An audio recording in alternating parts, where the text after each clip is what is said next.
Hi, I'm Joanne Gray, and I'm happy to welcome all of you to our 8th annual Ontario Join Conference.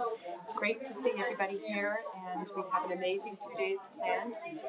So I hope that people will take away some exciting things that they can be doing in their own organizations, and I know this will be a good opportunity to network and share and learn about best practices. So have an amazing experience. Thanks. My name is Pina Dentino. I'm from Scotiabank. This is my buddy Gilligan, my service dog, and I'm Monica Ackerman, and I'm at Scotiabank in Enabling Solutions as well. Our workshop is about the digital divide, and the purpose of this workshop is to provide everyone with a common language on the digital divide, an understanding of what is included in the digital divide as well as what is excluded. We are engaging individuals in this workshop to talk about their own experiences, their own interpretation of what this means to them and how it relates to their day-to-day, and how we can move the radar a little further ahead. And while we're talking about technology, technology is pervasive in every parts of our lives, from our social work to social lives to our engagement with government, education and employment. It seems that the discussion moves from technology solutions to policy and inclusion practices. We also realize that digital divide is not only limited to IT, so while it does intersect with policies, as Monica indicated, and processes, but it also touches on everything we touch in our day-to-day, as simple things as our alarm clocks and our coffee makers and so on and so forth. And so the whole concept of how digital divide interjects in what we do from the moment we wake up to the moment it affects our work and go home at night is what we're looking at. How we can tie the different silos, the different activities that are going on and evolve from what has happened in the past and what is currently happening to move technology even further. What I'm talking to folks about today and generating discussion on is the accommodation in the workplace of people with invisible disabilities, so psychiatric, physical that isn't really apparent, so things like chronic pain, epilepsy, autism, learning disabilities. So how to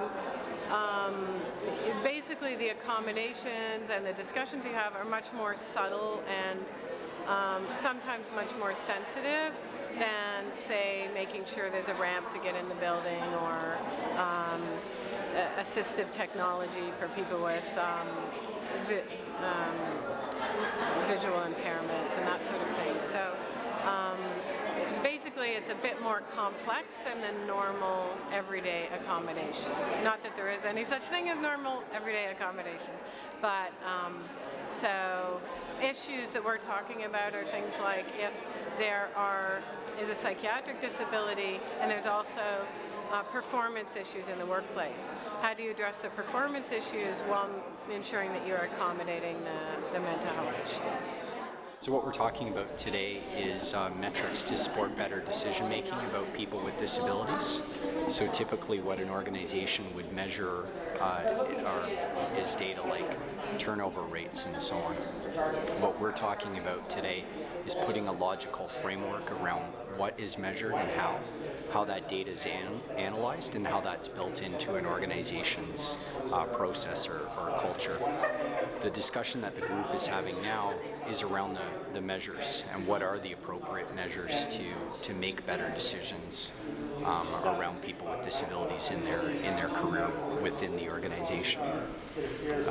The hope is that through this sort of discussion we'll get past some of the biases or error in judgment around people with disabilities to get better outcomes for the person with disability and largely the organization. Hi, I'm Nadine Vogel. I run an organization called Springboard. Springboard works with multinational companies to mainstream disability issues in the global workforce, workplace, and marketplace. What today's session is, it's really about looking at the perceptions and the myths around bringing people with disabilities into the workforce, workplace, and marketplace, and doing so successfully. Looking at it from a business standpoint, looking at it from productivity, profitability, and potential, as opposed to what people can't do or what we think they can do. We're talking about issues of barriers, not physical barriers so much, but barriers of thought. And that what we think, unfortunately, causes us to act and do things in very strange ways, very inappropriate ways when it comes to people with disabilities. And so looking at that from a theory standpoint, but then really looking at not so much the implications of that, but rather what we're doing now is the practical applications. Forget about implications, forget about legal. What is it we need to do from a business perspective to treat people with disabilities as people first, as productive people, and having those applications relative to corporate culture. How does it work in each of our companies and do so successfully and sustainably? So that's what we're doing. Non sei la luce manca ove tu sei, nasce l'amore. Metti anche tu la veste bianca e schiudi l'osso al tuo cantar. Ove non sei la luce manca ove tu sei.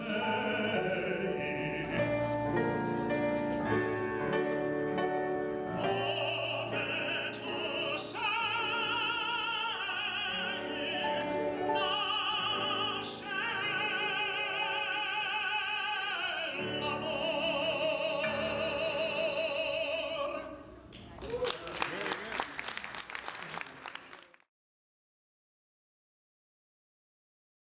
Thank you very much. It's a pleasure to be here. What a nice looking crowd. Great looking crowd.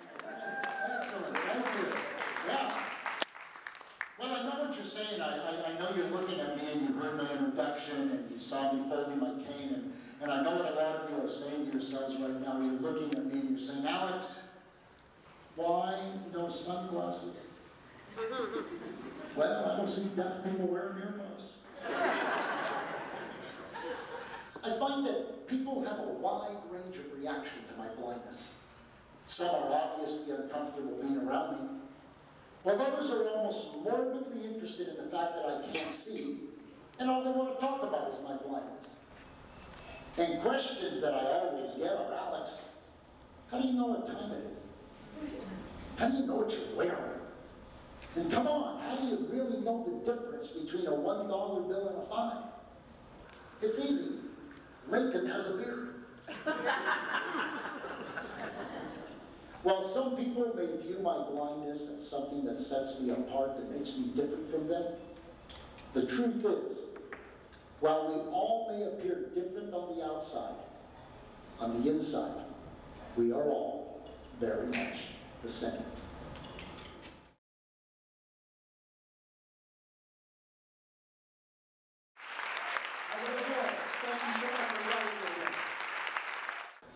Thank you so much for letting me be a part of your convention and really be the closing speaker of your convention. I think it's kind of important. I got an opportunity, I know some of you saw me walking around in the back of the rooms and peeking in on some of your sessions, and I got an opportunity to listen very closely to the few minutes that I was there. And I have to applaud you all, and Joanne, I have to applaud you for pulling this effort together in a way that actually does what a lot of people claim they want to try to do. You're actually doing what people claim. You know, we have in America this thing called, the Federal Americans with Disabilities Act, that may be legislation that you may think has made things different for people in our country than in yours. It has. There's access, there's hardware, there's things that happened for a few years, but now that there's a budget crunch, and believe me, before the budget crunch, people weren't jumping up and down to make sure that they adhere to the tenets of the Americans with Disabilities Act. All that act does is give a person with disabilities the ability to sue. Well, thanks a lot. You are the people who are differently abled. Will you stop? Please stop using the term disability. There is no such thing. Stop it. Along with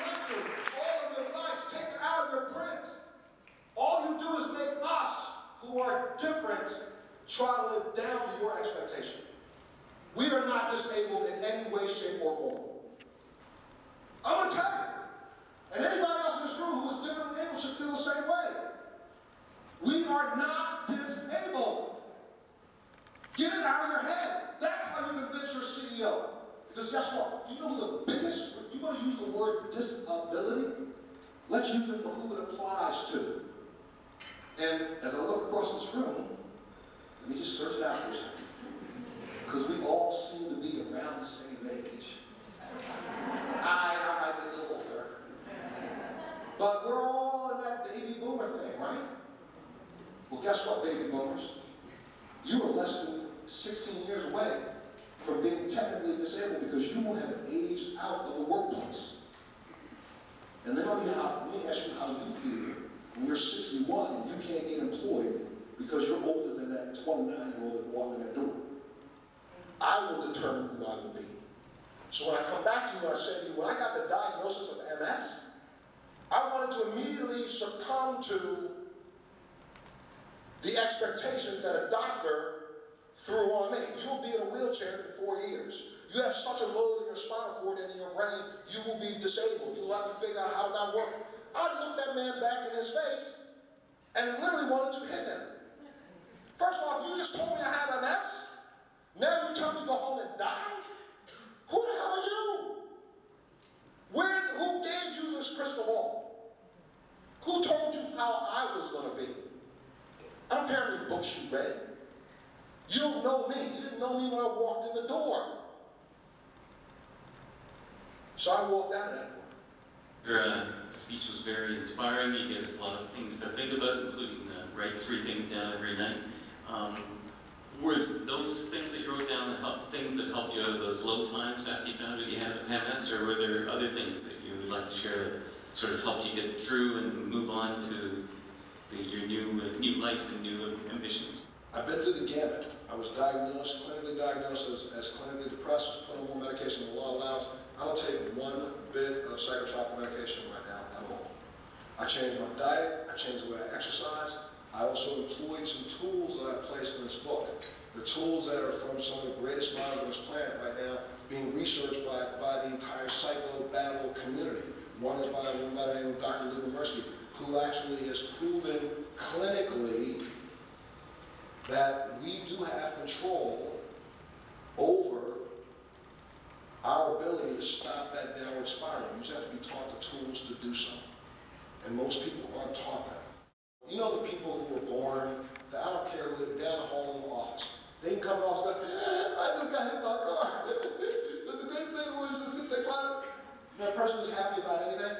There are people who are built that way. They're wired that way. There's nothing that they can do. 50% of how you feel is how you're wired. Okay? 10% of how you feel. 10% of how you feel at any given moment is based on things that are happening to you or around you. I'm talking about the fact that you said in this conference today, and you happen to be differently able, and you got sick and tired of hearing people call you. Okay, and the fact that you have a proper job, your wife, your relationship, those things. All those externals only represent 10% of how you feel. The other whopping 40% of how you feel, you have control over at your fingertips at any given time. I just wanted to know how you got past sort of the stigmatization. I mean, even those in the medical profession are throwing around the term disabled, or their prognosis seems so hard to get past. How did you overcome that and get past that? Since I went up to 2 million pounds, every doctor on the planet is trying to get themselves a Nobel Peace Prize. So how do they get it? They put everything they have online. How do you beat the stigma? Educate. There's not an MS doctor on this planet who knows more about MS than I do. I defy one to try to tell me that they do. I have a degree in engineering, I got a minor in international security affairs, I got a degree in Russian, I have a degree in cryptology. I studied my disease. I suggest you do the same. Because knowledge alleviates stigma.